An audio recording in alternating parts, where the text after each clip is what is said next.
yen ngono apa kelakon pas duluran antaraning Antarja karo Gatotkaca pisah mergo Begawan Duna. Yen pancen Kang Mas Antarja badhe miloro dhateng Hyang Duna mulai kebon nrimaken rasah basa-basanan.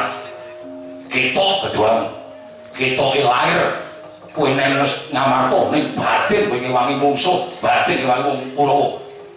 Pancen buat saya ngopo aku manut karo Raden Antarja. Lho iblis.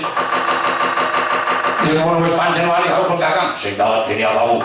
Ayo, jajaran Antarja, jajaran Gatotkaca. Kene pakai patimu, kene pakai patimu.